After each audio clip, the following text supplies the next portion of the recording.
저는 이렇게 저를 보면 저는 아침형 인간이 아니라 올빼미형 인간인 것 같아요. 저는 이렇게 아침에 일찍 일어나는 것보다 밤 늦게까지 무엇을 정리하거나 책을 보는 습관이 있습니다. 더군다나 이제 아이들이 고등학생이다 보니까 아이들이 공부를 하고 잠자리 들 때까지 제가 되도록이면 먼저 잠을 자지 않습니다. 부모로서도 아이들에게 해줄 수 있는 최고의 또 예의라고 생각해서 제 나름대로 노력을 하는데, 그래서 제가 이 새벽 예배를 하는 게 굉장히 힘이 듭니다. 그래서 저는 목회를 시작하면서도 이 교회가 세워지는 과정 가운데서 새벽 기도를 하지 않았어요. 다른 목사님들이 왜 새벽 기도를 안 하냐고 물어보면 창피하니까 그렇게 대답을 했습니다. 저는 새벽 기도를 안 해도 충분합니다 라고 이야기를 했습니다. 그러다가 우리가 10월달부터 2017년 10월달부터 새벽 기도를 시작했습니다. 여러분들이 생각하면 왜 제가 새벽 기도를 시작했다고 생각을 하십니까? 아니, 그 새벽 기도가 필요하고 없다고 하는 사람이 제가 갑자기 새벽 기도를 하고 성도들과 새벽 기도에 대해서 강조하는 것입니다. 그 이유는 간단합니다. 문제 때문입니다. 제가 기도하지 않고는 견딜 수 없을 만큼 문제가 저를 짓누르고 어려움 가운데 처했기 때문에 제가 기도하지 않고는 어떻게 견딜 수가 없었던 거죠. 하나님의 도우심이 없으면 한순간도 인생을 살아갈 수 없다고 판단해서 제가 새벽 기도를 시작한 것입니다. 제가 새벽 기도를 시작할 때는 여러분에게 자세히 말씀드리지 않았지만 교회적으로 제 개인적으로 엄청난 큰 시련의 직면이 있었습니다. 교회는 여러분 아시다시피 스프링클러가 터져서 엉망이 됐죠. 관리비 문제도 정리가 안 돼서 관리비도 엄청 부과가 되었습니다. 우리의 재정 능력으로는 관리비가 부과가 어려울 정도였습니다. 제 개인적인 문제로는 제가 인생에서 그러한 어려움을 정말 몇 번이나 경험했을까 할 정도로 제가 큰 어려움의 측면이 있었습니다. 멘붕이 왔다나 보죠. 멘붕. 머리가 백지 상태가 될 정도로 제가 큰 어려움에 직면했습니다. 하나님께서 꼭 이러시는 것 같았습니까? 너 이래도 기도 안 할래? 그래서 제가 새벽 기도를 시작했습니다. 근데 여러분, 제가 새벽 기도를 시작하면서 제 마음의 평안을 얻기 위해서 내 개인의 인격적 성찰을 위해서 새벽 기도를 시작한 게 아닙니다. 제가 새벽 기도를 시작하면서 확실히 믿었고 기대했던 것은 하나님의 능력이었습니다.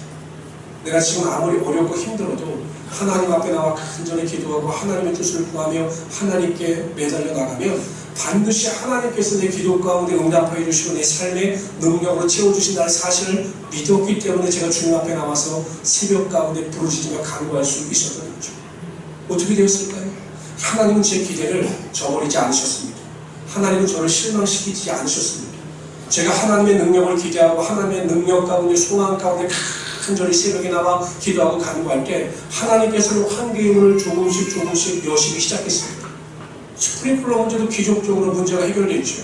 어떻게 그 부분만을 인테리어하는 목사님이 찍어서 이것을 시공한 기업체가 부실이 있다 해서 모든 책임을 우리가 면할 수가 있었습니다.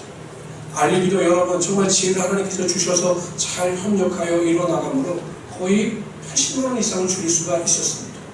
제 개인적인 문제는 아직도 진행 중입니다. 그러나 하나님께서 저에게 믿음을 주셨기 때문에 불안이 아니라 절대 평안을 주셨습니다. 그 문제도 잘 될 것이니 염려하지 말라고 저에게 위로를 주셨기 때문에 저는 그 문제가 잘 될 것을 믿고 절대 걱정하지 않습니다. 여러분, 기독교와 다른 종교의 차이점이 무엇일까요? 다른 종교는요, 그냥 순응하는 겁니다. 환경이 변하지 않으면 네가 변하라는 겁니다. 석가모니가 죽음에 대해서 뭐라고 이야기를 합니까? 그냥 죽는 것은 필연이니 운명으로 받아들이라는 것입니다. 공자는 뭐라고 이야기를 합니까?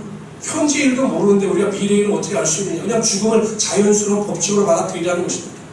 그러나 예수님은 그렇게 말씀하지 않으셨습니다. 예수님의 능력으로 죽은 자를 살리셨습니다. 마찬가지입니다. 우리의 삶에 하나님의 능력이 임하게 되면 불가능한 일이 가능하게 됩니다. 우리의 연약함이 하나님의 강함으로 변화되게 되는 것입니다. 우리 성도들에게 저는 하나님의 권세와 능력이 매일매일 삶 가운데 나타나기를 바랍니다. 아멘. 오늘 본문에 두 가지 중요한 사건이 나타납니다. 첫째는 회당장의 딸인 회당장 야율의 딸이 죽었다가 살아나는 이야기고요. 한 가지 이야기는 12회를 혈를 출원했던 여인이 병고침을 받는 이야기입니다. 여러분, 왜 하나님께서 이 누가복음 이 부분에 이 이야기를 우리에게 소개하고 계시는 것인가요? 왜 예수님께서 병고침의 역사와 죽은 자에 대한 이야기를 이 누가복음에서 누가를 통해서 우리에게 알려주시는 것인가요? 제일 원인은 예수님께서 하나님의 아들이시고 전능하신 하나님이심을 알려주시기 위하여 이렇게 기록하는 것이죠. 그러나 이 글을 읽고 있는 저와 여러분에게 주는 도전적인 메시지는 우리가 회당장 야이로가 될 수도 있고 열대를 혈루증을 앓던 여인처럼 병고침의 능력도 체험할 수 있다는 것입니다. 단지 지식적으로 믿음적으로만 아는 것이 아니라 우리의 삶에 기도하고 간구하고 사모하게 되면 똑같은 하나님의 능력이 반드시 나타나게 된다는 사실입니다. 그래서 저는 오늘 시간 사건을 중심으로 해서 우리가 하나님의 능력, 하나님의 권세를 맛보기 위해서는 어떻게 해야 하는가에 대하여 살펴보라 함께 은혜를 나누고자 합니다. 첫 번째 사건은요, 회당장 야이로는 예수님께 나와 그의 발 앞에 엎드려 자기 집에 오시기를 간구했습니다. 예수님 당시에는요, 예루살렘에 성전이 있었죠. 그리고 그 성전까지 나갈 수 없는 사람들을 위해서 각 지방마다 회당을 두었습니다.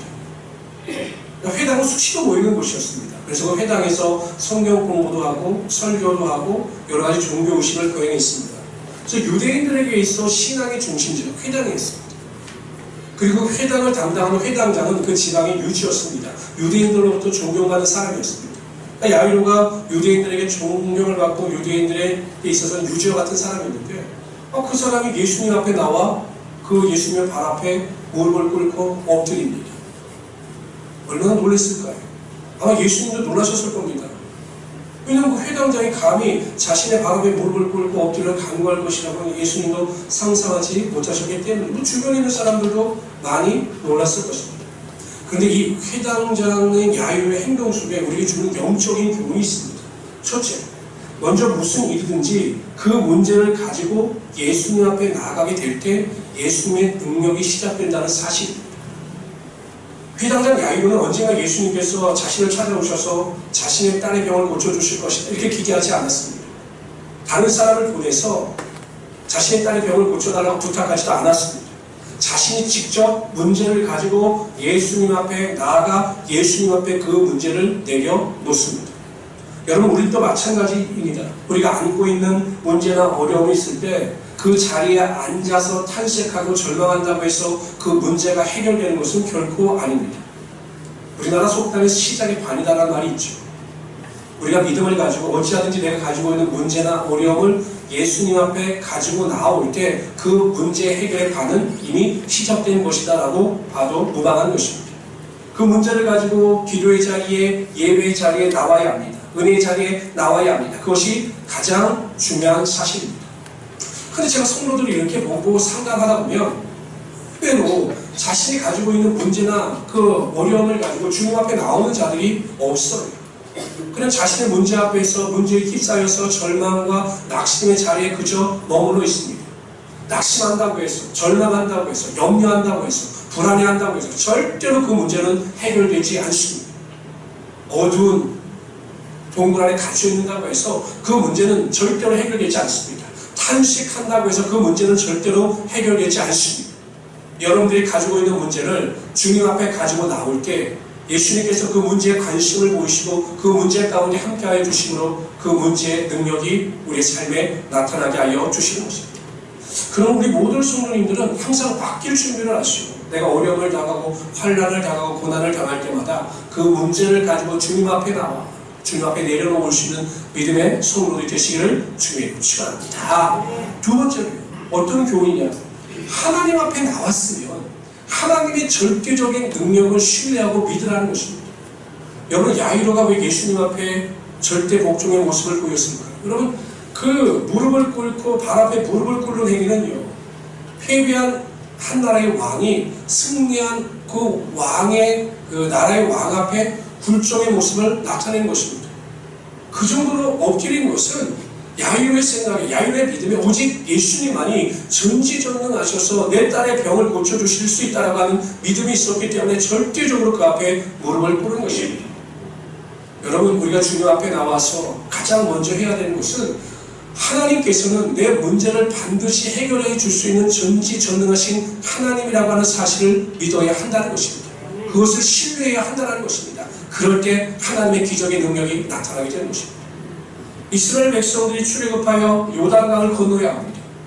지금처럼 여러분 다리가 잘 되어 있다면 200명의 백성들, 200만 명의 백성들이 그 다 요단강을 건너는 것은 뭐 어렵지 않았겠지만 그냥 그때는 맨 땅입니다. 그리고 그 당시에는 물이 가장 많을 때라 이스라엘 백성들이 그 요단강을 건너는 일이 용이하지 않았어요. 그런데 하나님께서 여호수아에게 어떤 명령을 내리시냐면 언약궤를 맨 제사장들이 먼저 요단강에 발을 잠그게 되면 반드시 그 물이 멈추게 될 것이다 라고 말씀하십니다. 과연 그럴 수 있을까요? 인간의 상식과 이성으로는 도저히 이해가 되지 않습니다. 그러나 이스라엘 백성들은 의심하지 않았습니다. 말씀하시는 하나님의 능력을 믿었습니다.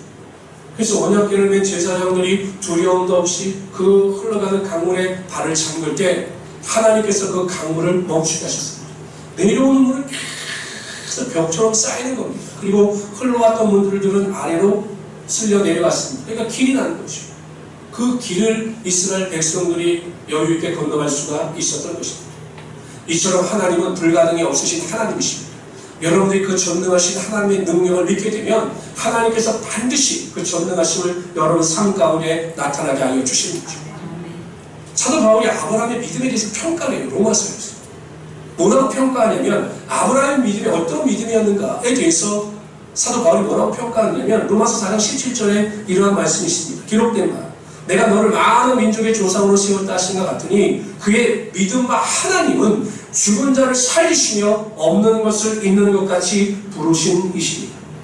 아브라함은 하나님은 죽은 자를 살리시는 전능하신 하나님이시며 없는 것을 있는 것처럼 부르시는 능력의 하나님이심을 믿었습니다. 아브라함이 그 전능하신 하나님을 믿고 그 믿음을 적용할 때 하나님께서 그의 삶에 그 믿음대로 되는 놀라운 역사가 나타나게 하여 주시는 거죠. 저는 우리 모든 성도님들도 절대적으로 전지전능하신 하나님의 능력을 믿고 그 능력을 스스로 신하며 그 능력 앞에 무릎을 꿇는 귀한 자들이 되시기를 주님으로 축원합니다. 그러면 하나님의 능력이 반드시 여러분 삶 가운데 임하게 될 것입니다.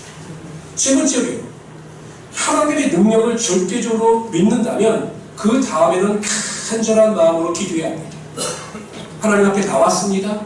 하나님의 전지전능하심을 믿었습니다. 그렇다면 여러분들이 해야 될 세 번째 일은 간절한 마음으로 하나님 앞에 기도하는 것입니다.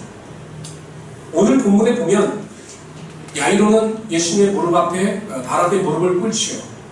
그리고 간구했다라고 기록을 합니다. 그런데 그 간구의 내용이 무엇인지에 대해서는 말씀하고 있지 않아요. 그러나 여러분 성경에 나와 있지 않지만 우리가 추론할 수는 있습니다.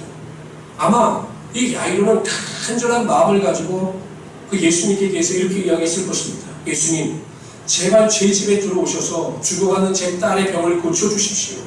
예수님이 아니시면 제 딸을 고칠 수 있는 사람은 아무도 없습니다. 제발 내 딸의 병을 고쳐주십시오라고 간절히 간구했을 것입니다. 그 간절함이 예수님의 마음을 움직였고 예수님께서 그 회당장 야이로의 집을 향하여 발길을 옮기신 것입니다. 우리가 여러 가지 문제나 환란이나 기도 제목이 있을 때요. 기도의 자리, 예배의 자리에 나와야 합니다. 그러나 단지 자리를 치우는 수준이 아니라 간절한 마음을 가지고 하나님께 기도해야 합니다. 하나님은 간절히 기도하는 자의 기도를 거두어가지 않으셔요. 우리의 마음에 간절함과 애절함을 가지고 부르짖어 기도할 때 하나님께서는 반드시 여러분 기도 가운데 응답하여 주시는 것입니다. 왜 여러분들이 기도가 응답받지 못한다고 생각하십니까? 다양한 이유가 있어요. 우리가 기도하고 간구하는데 하나님께서 응답하시지 않는 이유가 다양합니다. 그러나 하나님께서 우리의 기도 가운데 응답하시지 않는 가장 큰 이유 중에 하나가 무엇이냐? 우리의 간절함이 없기 때문입니다. 내가 죽으면 죽으려는 마음의 각오를 가지고 하나님 앞에 나와 간절히 기도하는 이 간절함이 없기 때문에 하나님께서 여러분의 기도 가운데 응답하여 주시지 않는 것이죠. 여러분 얼마나 간절히 기도해 보셨습니까? 내 문제와 환란을 위해서 얼마나 간절히 기도해 보셨습니까? 나의 마음의 소원을 위하여 얼마나 간절히 기도해 보셨습니까? 예수님께서는 우리의 죄를 담당하시기 위하여 하나님께 간절히 기도합니다. 그 땀방울이 땅에 떨어지는 핏방울과 같이 될 정도로 하나님 앞에 간절히 기도하셨습니다. 여러분, 하나님께 드리는 간절한 기도는 여러분의 삶의 운명을 바꿔요. 여러분의 문제를 바꿉니다. 여러분의 삶의 소망의 능력을 바꿔버립니다.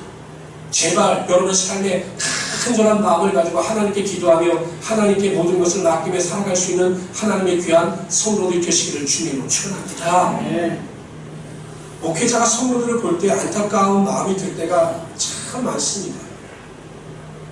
여러분 부모가 자식을 양육하다 보면요 근데 여러분들은 자녀들이 알까 싶지만 나는 인생을 그렇게 살지 못했지만 자녀들에게는 어떻게 살면 인생이 좀 더 윤택해질 것인가에 대해서 알기 때문에 자녀들에게 좀 이렇게 살아라 라고 권면합니다.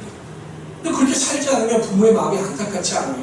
좀 이렇게만 살면 자식이 좀 편해질 텐데 왜 이렇게 고집을 피우고 이렇게 제대로 못 살까라고 아쉬움이 있습니다. 목회를 하다 보면요, 이 목회자의 마음을 가장 안타깝게 하는 게 무엇이냐면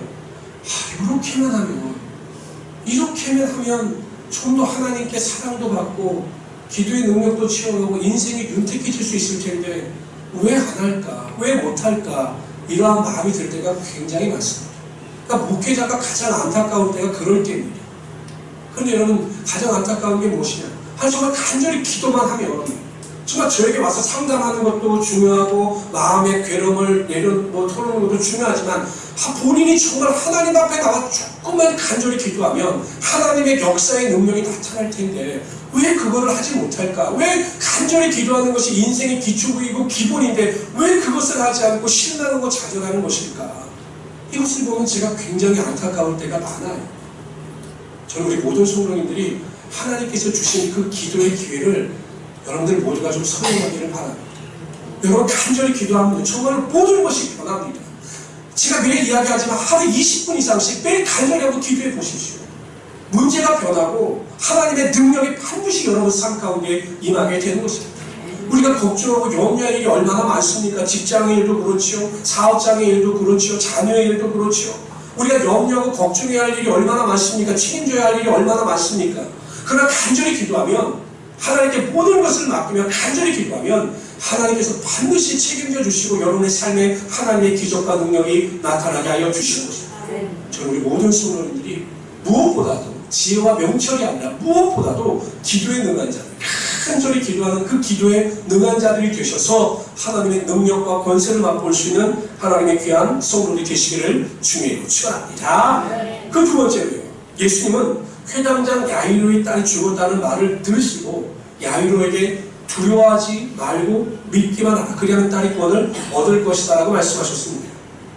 예수님께서 그와 함께 향하여 이 집으로 가십니다. 여러분, 야이로가 얼마나 그래도 기대가 됐을까요? 야, 이제 예수님이 우리 집에 가시기만 하면 내 딸의 병이 나을 수 있다, 이런 소망이 있었습니다. 열심히 걸어가고 있는데 누군가가 와서 소식을 전하는데 딸이 죽었다라는 거예요. 얼마나 낭패와 큰 좌절감이 있었겠습니까? 순식간에 야이로에게 두려움이 엄습했습니다. 이게 뭘까? 라고는 의구심도 들었습니다. 예수님께서 그 찰나의 순간에 그것을 보시고 야이로에게 말씀하신 거죠. 두려워하지 말아라, 그리고 믿기만 하라, 그러면 내 딸이 구원을 얻을 것이다 라고 말씀하신 것입니다. 예수님께서는 인간이 가지는 두려움이 믿음에 얼마나 치명적인 약점을 가져다 주는 것을 아셨습니다. 그래서 그 믿음이 흔들리려고 할 때 두려워하지 말라라고 선포하시는 것입니다. 오병이의 기적 후에 예수님께서 제초가시던 제자들을 강 건너편으로 가게 하셨습니다. 그리고 나서 예수님은 홀로 조용한 곳에 가셔서 기도하셨습니다. 그런데 갑자기 갈릴리 호수에 광풍이 불어서 제자들이 어려운 곤란에 처하게 되는 것이죠. 예수님께서 무리를 걸어오십니다. 제자들은 그 예수님을 보고 유령이다라고 소리쳤습니다. 예수님께서 내니 두려워하지 말라라고 말씀하신 베드로가 나를 명하여, 아니 주시옵고 나를 명하여 무리를 걷게 하소서라고 이야기를 합니다. 예수님께서 와라 라고 하시니 베드로가 무리를 걸어가죠. 근데 순식간에 그 베드로의 마음속에 성령은 두려움이 들어왔습니다. 내가 빠지면 어떡하지? 물에 빠져도 죽으면 어떡하지? 이 두려움이 들어오는 순간 그가 그만 물에 빠지고 말았습니다. 예수님만을 바라보고 믿음 가운데 걸어갈 때 예수님의 능력을 맛볼 수 있었지만 그 마음 가운데 두려움이 들어오자 예수님의 능력이 제한되는 것이죠. 그만큼 그 두려움이 인간의 삶의 믿음에 커다란 좋지 않은 영향을 미치기 때문에 예수님께서는 항상 두려워하지 말라라고 말씀하시고 있는 것입니다.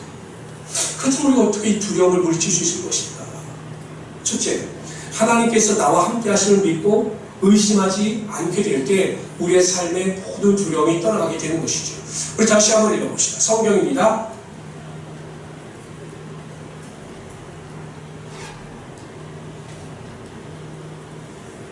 성경이 다시 읽어봅시다. 이사야 47장 10절입니다. 시작. 두려워하지 말라. 내가 너와 함께함이라. 놀라지 말라. 나는 내 하나님이 되리라. 내가 너를 굳세게 하리라. 참으로 너를 도와주리라. 참으로 나의 의로운 오른손으로 너를 붙들리라. 로마서 8장 31절입니다. 다 같이 읽어봅시다. 시작. 그런즉 이 일에 대하여 우리가 무슨 말하리요? 만일 하나님이 우리를 위하시면 누가 우리를 대적하리요? 우리의 두려움을 물리치시는 가장 좋은 방법은 하나님께서 항상 나와 함께 하심을 믿는 것입니다. 그러면 우리 안에 있는 두려움이 떠나가게 되는 것이죠. 혹시 여러분들 래프팅이라고 하는 것을 해보셨습니까? 동강이나 이런 데 가서 래프팅 한번 해보셨습니까? 아니 도대체 우리 성도님들은 인생을 어떻게 사시는지 궁금해요. 그걸 뭐 하면서 무슨 뭘 하세요? 뭐? 여름 휴가 때 뭐 하세요? 이 선장님 뭐 하세요? 여름 휴가 때? 네? 먹으세요? 저는 솔직히 좀 이렇게 역동적이고 액티브한 것을 좋아해요. 근데 할 수만 있다면 래프팅을 하고 싶은데 잘 못합니다. 근데 이렇게 보면 그 래프팅을 할 때 보면 그 물살이 굉장히 빨라요. 그러니까 충분히 두려움을 느낄 수가 있을 텐데 그 래프팅에 참석하는 모든 사람들은 그 거센 물결을 헤쳐나가는 일에 대해서 두려워하지 않고 되게 즐거워합니다. 이리저리 흔들리면 막 좋다고 깍깍 소리를 질러요. 왜 그럴까요? 아니, 그 사람들이 그 험난한 그 물결을 헤쳐나가면서도 전혀 두려워하지 않는 이유가 무엇일까요? 그 안에 그 배를 조정하는 기자비가 있기 때문에 유능한 그 강사, 안전을 책임지는 안전요원이 있기 때문에 그 센 물결을 휘슬려 나가도 두려워하지 않는 겁니다. 바꿔서 여러분 혼자 타고 있으면 어떡할까요? 혼자 그 배에 타고 있다면 어떻게 될까요? 내려가지도 않을 겁니다. 아마 절대 혼자 안 갈 거라고 아마 애를 쓸 겁니다. 여러분 보세요. 인간도요. 할아버지 자신보다 유능한 능력 있는 자가 나와 함께 할 때는 참된 안정감을 누리는 겁니다. 두려움을 물리치고 안정감을 누리는 것입니다. 여러분 두렵고 마음의 불안이 가득한 것은 하나님께서 나와 함께 하심을 믿지 못하기 때문입니다.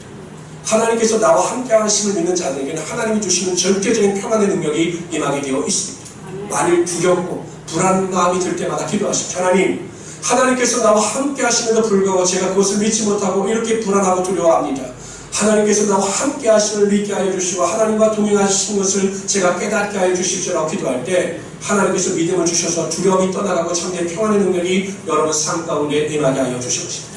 그래서 두려움을 넉넉히 이기시는 하나님의 귀한 성도이 되시기를 주님으로 축원합니다. 두 번째, 두려움을 물리치기 위해서는요, 환경이나 조건이나 사람이 아니라 하나님의 말씀에 집중해야 합니다. 예수님께서 야이로의 집에 가보니요, 난리가 난 것입니다. 왜냐하면 그 딸이 죽었으니까 통곡하는 사람들이 많은 거죠. 울면서 사람들이 그 딸이 죽음을 슬퍼합니다. 근데 예수님께서 그 슬퍼하는 자를 향해서 뭐라고 말씀하셨냐면 조용하라. 그건 죽은 것이 아니라 잔다라고 말씀하셨어요. 아니 다른 사람들이 보기에 다 죽었습니다. 숨을 거두었습니다. 근데 예수님께서는 그 죽은 시신을 보고도 죽은 것이 아니라 잔다 이렇게 말씀하셔요.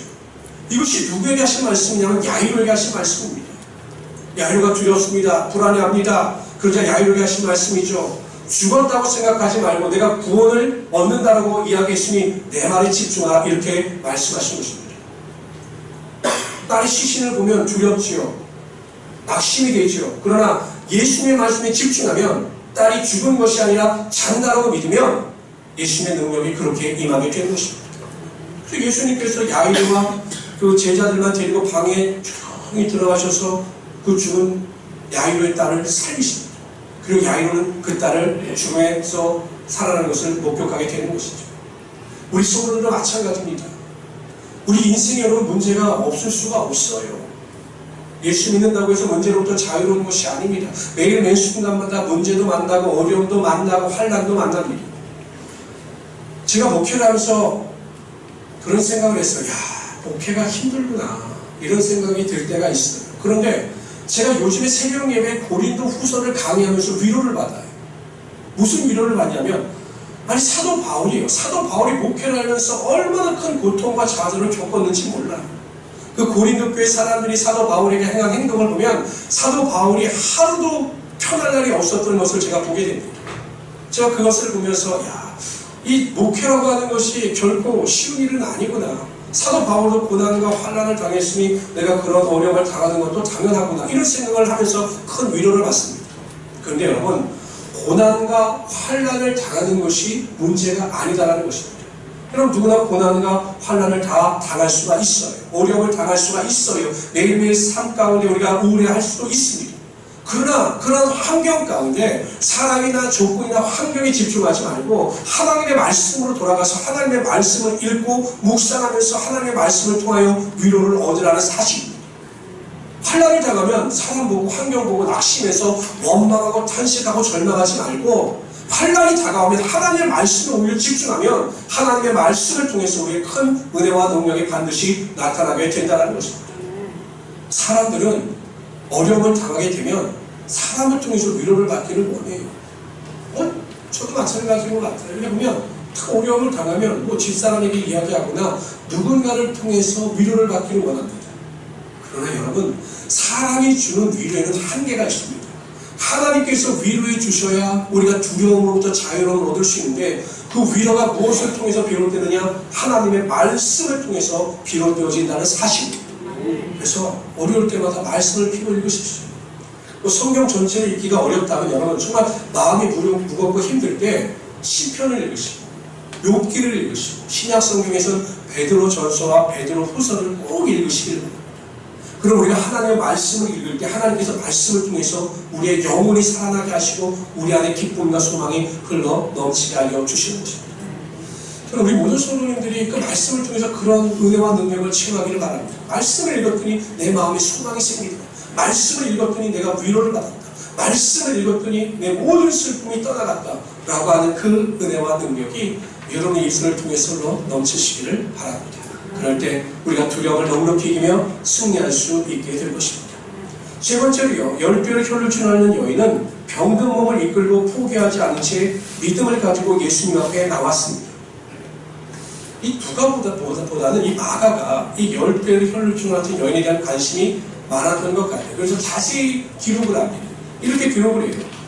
10개의 혈을 주나 알아온 한 여자가 있어 많은 의사에게 많은 괴로움을 받았고 가진 것도 다 허비하였을 때 아무 효임이 없고 도리어 더 중하여던 차에, 그러니까 여인은 모든 것을 상실한 상태였습니다. 그런데 이 여인이 예수님에 대한 소식을 듣자 그 마음 가운데 소원이 생겨요.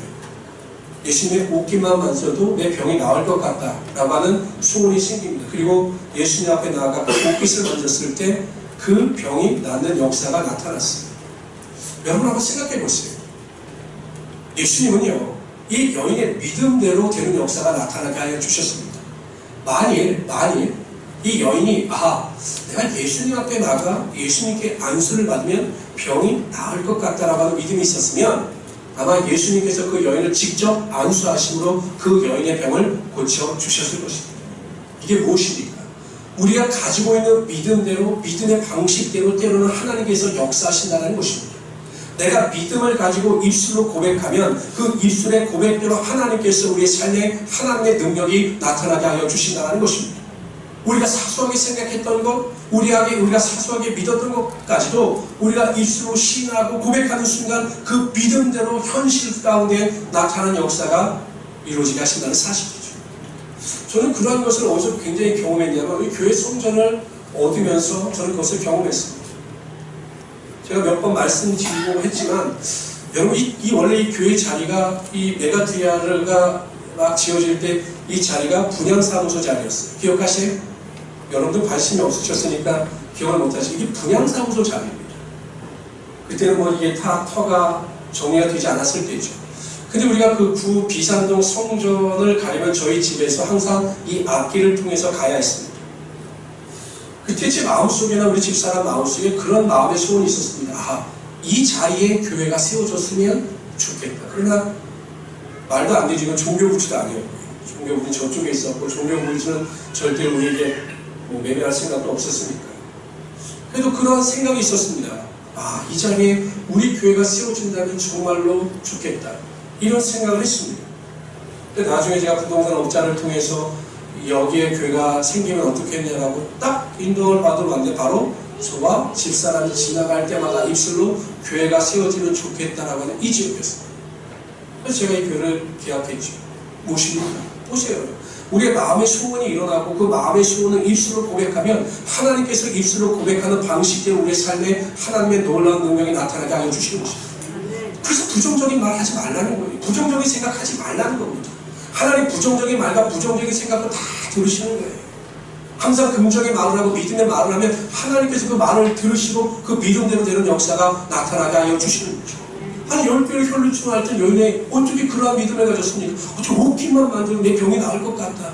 이 믿음의 고백을 계속 하는 겁니다. 그랬더니 하나님께서 그 방식대로 그 여인의 병을 고쳐주신 거죠. 저는 우리 모든 성도의 믿음의 방식대로 말을 하기를 바랍니다. 뭐 직장에서나 가정에서나 어디에서나 이러한 방식대로 하나님 제 뜻이 이루어지게 하시고 하나님의 영광이 이루어지게 하여 주십시오라고 고백하게 되면 하나님께서 그 믿음의 방식대로 반드시 이루어 주실 것입니다. 그러한 능력과 권능을 맛보시는 하나님의 귀한 성도들이 되시기를 주님으로 축원합니다. 한편 이 여인이 나가는 길은 평탄하지 않았습니다. 사람들도 많았고요. 또 혈루증이었기 때문에 굉장히 어려웠을 겁니다. 그런데 포기하지 않고 나갔을 때, 그래서 예수님의 옷깃을 만졌을 때 그 병이 고침을 받았습니다. 우리가 신앙생활을 하면서 꿈꾸는 일도 많고 기도해야 하는 일도 많을 것입니다. 그런데 절대 포기하지 마십시오. 내 생각대로 내 능력대로 이 일은 안 된다, 못한다, 이 마음을 가지고 절대로 포기하거나 중도에 나오내지 마십시오. 믿음을 가지고 인내하고 끝까지 참는 자에게 하나님께서 놀라운 은혜와 능력을 반드시 허락하여 주시는 것입니다. 여러분 지금도 기도 제목이 있지 않습니까? 마음의 소원이 있지 않습니까? 절대로 포기하지 마십시오. 1년이 되든 2년이 되든 그것이 하나님의 뜻이 합당하고 내 마음을 뜨겁게 하는 마음의 소원이 있고 간구가 있다면 절대로 포기하지 마십시오. 반드시 하나님께서 그 뜻을 이루어주시고 하나님의 능력이 나타나게 하여 주실 것입니다. 제가 신학교에 다닐 때요, 80년대 중반이면 그 당시만 해도 우리 순복음이요, 이단이라는 소리 많이 들었습니다. 핵심이 무엇이냐면 성령이었어요. 왜냐하면 성경의 사도행전에 보면 성령에 대해서 방언에 대한 이야기가 나오는데 정통 장로교, 통합이나 합동측은 그 당시만 해도 방언의 존재 자체를 잘 인정하지 않았습니다. 그런데 저희 학교에 가르치던 교수님이 유명한 조직신학 교수님이셨는데 성령론을 가르치는데 이분은 뭐 장로교 출신이니까 뭐라고 이야기하냐면 병고침의 역사와 성령의 역사는 사도시대로 끝났다 이렇게 가르치는 거예요. 근데 문제가 무엇이었냐면 그 당시에 저희 신학생들 중에는 다 방언을 받았거든요. 성령의 능력을 체험했기 때문에 그 예수님의 말에 동의하지 못했던, 교수님의 말에 동의하지 못했던 거예요. 그래서 수업 시간에 논쟁이 벌어졌죠. 그런데 그 문제가요, 간단히 해결됐어요. 언제 해결이 됐냐면 그 교수님이 기도원에서 기도하는 도중에 방언의 능력을 체험하고 성령의 세례를 받은 겁니다.